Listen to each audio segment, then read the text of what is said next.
জয় যিশু। প্রথম পাঠ বেনসিরার রচনাবলী 48 অধ্যায় 1 থেকে 14তম পদ। প্রবক্তা এলিও এবং এলিসের কীর্তি গাথা। সেদিন আবির্ভূত হলেন এলিও, জ্বলন্ত অগ্নির মতো একজন প্রবক্তা। তার বাণী যেন মশালের মতোই জ্বলে উঠল। লোকদের ওপর তিনি ডেকে আনলেন দুর্ভিক্ষ। তার ধর্ম উদ্দীপনায় তিনি সংখ্যায় তাদের স্বল্পই করে দিলেন। প্রভুর বাণী শক্তিতে বন্ধ করে দিলেন তিনি আকাশের দ্বার। তিনবার নামিয়ে আনলেন জ্বলন্ত আগুন। আহা এলিও, তোমার সেই সব অলৌকিক কাজের জন্যে কত গৌরবই না পেয়েছিলে তুমি। তোমার সমতুল্য হওয়ার গর্ব কেই বা করতে পারে? পরাৎপরের বাণী শক্তিতে এক মৃত মানুষকে তুমি পুনরুত্থিত করেছিলে মৃতলোক থেকে। সেই অধোলোকে থেকে কয়েকজন রাজাকে তুমি ধ্বংসের মুখে ঠেলে দিয়েছিলে। বিখ্যাত কিছু মানুষকে তাদের সুখ সজ্জা থেকে ধুলায় ফেলে দিয়েছিলে তুমি। সিনাই পর্বতে শুনতে পেয়েছিলে তুমি সেই তিরস্কার বাণী। যত অপরাধীকে দণ্ডিত করবেন যারা, তেমন রাজাদের অভিষিক্ত করেছিলে তুমি। অভিষিক্ত করেছিলে তেমন প্রবক্তাদের যারা তোমার উত্তরসূরি হবেন। হোরেব পর্বতে সেই দণ্ডবিধান।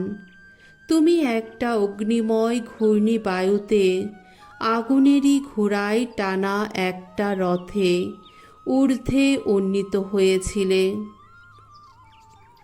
সেই ভবিষ্যৎকাল সম্বন্ধে যে শাসানির বাণী শোনানো হয়েছে, তাতে এই কথা তো বলাই রয়েছে, ঐশ্বরোষ চরমে ওঠার আগেই তা শান্ত করবে তুমি। সন্তানের দিকে পিতার মন ফিরিয়ে আনবে তুমি। আবার ফিরিয়ে আনবে যাকবের গোষ্ঠীগুলির সেই সুদিন। যারা তখন তোমার দেখা পাবে, ধন্য হবে তারা। আর ধন্য হবে তারাও অন্তরে ভালোবাসা নিয়েই চিরনিদ্রায় শায়িত হয়েছে যারা। আর আমরাও তো নিশ্চয় জীবিত থাকব সেদিন। এলিও যখন সেই ঘূর্ণিবায়ুর আড়ালে মিলিয়ে গেলেন, এলিসেও তারই আত্মিক শক্তিতে অনুপ্রাণিত হলেন তখন। তারপর তিনি যতদিন জীবিত ছিলেন, কোনো শাসক তাকে বিচলিত করতে পারেননি কখনো। কেউই তাকে আনতে পারেনি নিজের অধীনে।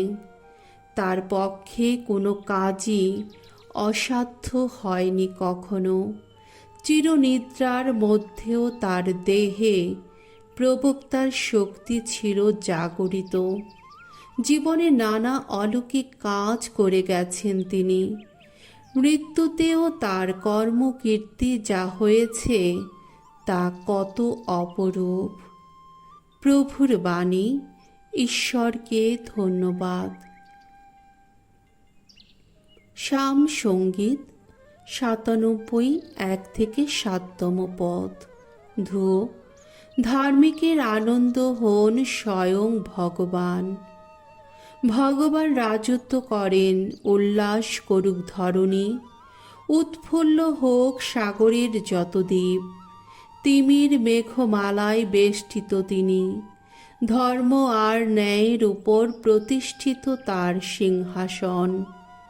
তার আগে আগে যায় জ্বলন্ত আগুন। তার শত্রু যারা, সে আগুনে পুড়ে তারা মরে চারদিকে। তার বিদ্যুতের দীপ্তিতে উদ্ভাসিত সমস্ত ভুলোক, তা দেখেই কম্পিত ধরণী। ভগবানের আবির্ভাবে, সেই বিশ্বপ্রভুর আবির্ভাবে গিরিমালা মমির মতোই হয় বিকলিত।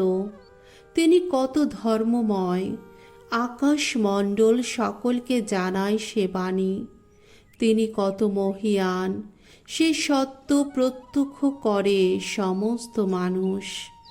যারা মূর্তি পূজা করে, অলিক যত পুতুল নিয়ে গর্ব করে যারা, তারা সকলেই শেষে লজ্জায় হয় নতমুখ। তার চরণে প্রণত হয় সকল দেবতা। বাণী বন্দনা। জয় জয় প্রভুর জয়। আমরা পেয়েছি ঈশ্বর সন্তানের সেই ভক্তি স্নাত মন, যে মন বারংবার ডেকে ওঠে, পিতা, ওগো পিতা। জয় জয় প্রভুর জয়। মথি রচিত মঙ্গল সমাচার 6 অধ্যায় 7 থেকে 15তম পদ। কেমন করে প্রার্থনা করা উচিত?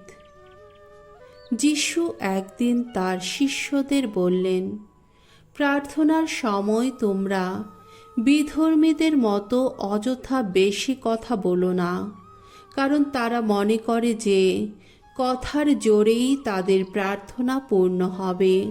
না, তাদের মতো হইও না, কারণ তোমরা কিছু চাইবার আগেই তোমাদের পরম পিতা জানেন তোমাদের কি কি প্রয়োজন আছে। তাই তোমাদের এই ধরনের প্রার্থনা করা উচিত। স্বর্গে বিরাজমান হে আমাদের পিতা, তোমার নাম পবিত্র বলে মান্য হোক, তোমার রাজ্য প্রতিষ্ঠিত হোক। আজকের অন্ন আজই আমাদের দান করো। তোমার ইচ্ছা স্বর্গে যেমন পূর্ণ হয় তেমনি মর্তেও পূর্ণ হোক। আমরা যেমন পরের অপরাধ ক্ষমা করি, তেমনি তুমিও আমাদের অপরাধ ক্ষমা করো। আমাদের প্রলোভনে পড়তে দিও না, বরং সেই মহা অসতের হাত থেকে আমাদের রক্ষা করো। সত্যি, তোমরা যদি পরের অপরাধ ক্ষমা করো, তাহলে স্বর্গে বিরাজমান তোমাদের পিতাও তোমাদের ক্ষমা করবেন।